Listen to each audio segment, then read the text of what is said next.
부산의 건축물 이야기를 담아보는 건축 부산을 말하다 시간입니다. 자, 꾸며드리기 전에요. TVN 긴급 정보를 하나 전해드리죠. 저는 하단교차로 쪽에서 학원 다리 쪽으로 가차로에 공사 차량인 줄 알았더니 사고 차량이군요. 지금 대형 화물차 한 대하고요. 승용차 2대가 사고로 지금 서 있는 상황인데요. 유턴하는 차량이 다소 조금 대형 차량이 영향을 좀 받을 것 같기도 하고요. 조속한 사고 처리 좀 부탁을 드리도록 하겠습니다. SNS 트위터에서 알려온 소식입니다. 자, 건축 부산을 말하다. 오늘도 올해도 또 변함없이 부산 건축문화해설사회의 김승혜 회장과 함께하도록 하겠습니다. 회장님 안녕하십니까? 네, 안녕하십니까? 새해 복 많이 받으십시오. 네, 부산 건축문화해설사회 김승혜입니다. 새해 복 많이 받으십시오. 새해 복 많이 받으십시오. 오늘은 2019년 맞아서 이제 새해 맞아 첫 번째 시간인데요. 지난 시간에 광안대교에 대해서 말씀을 해주셨고 그 새해 첫날에 광안대교가 이제 개방이 됐지 않습니까? 저도 화면으로 생방송이 있어가지고요. 볼 수밖에 없습니다. 그러셨군요. 많은 분들이 광안대교에 가서 일출을 맞이를 했었죠, 사실. 네, 마침 그 날씨가 좋아서 그렇죠. 새해 첫 일출을 잘 보셨을 겁니다. 저는 그 해운대에서 새해 해운대에 일출을 가셨군요. 봤는데요. 무척 많은 사람들이 해운대 해맞이하러 오셨더라고요. 오늘은 어떤 건물에 대해서 얘기를 해주시나요? 네, 오늘은 대청동에 있는 부산 근대역사관에 대해서 이야기해볼까 합니다. 부산이 그 피란 수도와 관련하여 유네스코에 등재하려고 하는 9개 문화유산 중 하나이기도 합니다. 조금 연세가 드신 분들은 부산 근대역사관보다는 미문화원으로 또 그렇죠. 잘 알려진 건물이죠. 네, 맞습니다. 그 부산 시민에게는 미문화원으로 더 잘 알려진 곳이죠. 이 건물은 그 일제 강점기인 1929년에 그 식민지 수탈기구인 동양척식주식회사 그 부산 지점으로 신축이 됐습니다. 그러니까 한때 그 역사 앞에 떳떳하게 내세울 곳이 못 되는 건물이라 뜯어 없애야 한다고 벼르던 때가 있었는데요. 그 자리에 그 복합 상가 건물을 지어서 그 낙후돼가는 중구 상권을 부활시키자는 목소리가 높았던 적이 있습니다.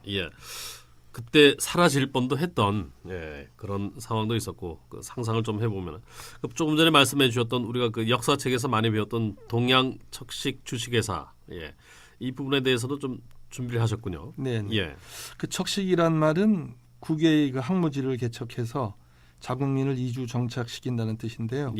그 동양척식 주식회사는 일본이 그 조선의 경제를 합법적으로 독점 착취하고 지배할 목적으로 만들었습니다. 1908년에 설립된 일본 국책회사입니다. 토지 조사를 명분으로 토지 수탈 및 경제 침탈을 자행했던 기관입니다. 그러니까 경제적 침략을 수행했던 기관의 대표 기관 아니겠습니까? 네, 맞습니다. 그 농지를 확보하여 그 안정적인 쌀 수탈을 목표로 했을 뿐 아니라 그 일본에서 몰락한 농민들을 이주시켜 조선 지배의 거점으로 삼으려 했습니다. 소작권을 박탈당한 조선의 그 소작농들은 생존의 위협을 받게 되고 강력한 이민 반대 운동을 하게 되는데요. 이 운동이 그 생존 투쟁으로 번지고 또 지식인들이 이민 반대 운동에 가담하면서 사회 문제가 됐습니다. 결국 일제는 15년 만에 이민 정책을 포기하게 됩니다.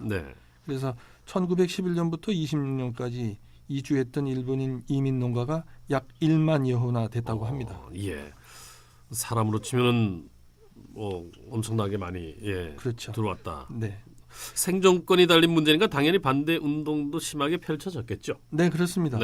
그 소작료는 생산량의 그 약 80%를 그 현물인 쌀로 빼앗아 갔는데요. 그러다 보니 그 소작료를 둘러싼 분쟁이 끊이질 않았습니다. 그 최저 생계비 보장받지 못하는 그 조선인 소작농들은 회사의 횡포에 맞설 수밖에 없었을 것입니다.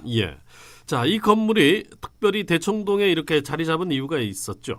네, 그 중구 대청동 일대가 그 조선 후기 이후에 그 일본인들의 거류지로서 그 부산의 중심지였습니다. 근거리에 그 경남도청, 그다음에 부산부청, 경찰서, 그리고 그 금융기관들, 그다음에 뭐 많은 상업시설들이 많았습니다. 그리고 부산역하고 그 부두도 가까웠기 때문에 그렇겠죠. 여러 가지 면에서 좋은 자리가 아니었나 생각합니다. 이러던 건물이 이제 미군이 들어오면서 건물이 이제 그 미문화원으로 불렸지 않습니까? 네, 맞습니다. 광복 이후 이 건물은 부산에 진주한 그 미군의 주둔지로 사용됐는데요. 그 1949년 7월 부산 미문화원으로 사용되기 시작했습니다. 그러다 그 한국 전쟁 기간에 미국 대사관으로 사용되기도 했고요. 1984년 미문화원 2층에 미국 영사관이 개설됩니다. 한때 미국 대사관으로도 네. 활용이 됐었군요. 그렇죠. 예. 그러나 그 1980년대 이후 그 미문화원은 한미 불평등 관계의 그 상징적 건물이 되기도 했는데요. 그래서 그 대학생들이 반미 시위 대상지로 떠오르게 됐습니다. 네.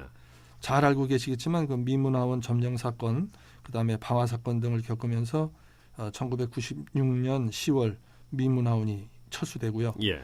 1998년 7월에 영사관 업무를 폐쇄하면서 마침내 그 1999년 4월에 우리 정부에 반환이 됩니다. 예. 그래서 부산시에서 이수한 이 건물을 2001년 부산시 기념물 제49호로 지정했고요. 이 건물이 지닌 역사성으로 부산 근대 역사관을 2003년 7월에 개관하게 됐습니다. 네.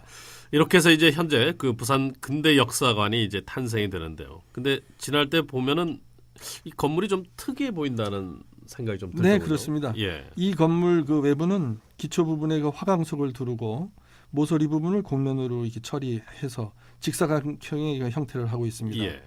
장식이 거의 배제된 그 근대 합리주의 양식을 취하고 있는데요. 근대 합리주의. 네, 예. 네. 건물 외부에 여러 종류의 문양이 있는 것이 또 특징입니다.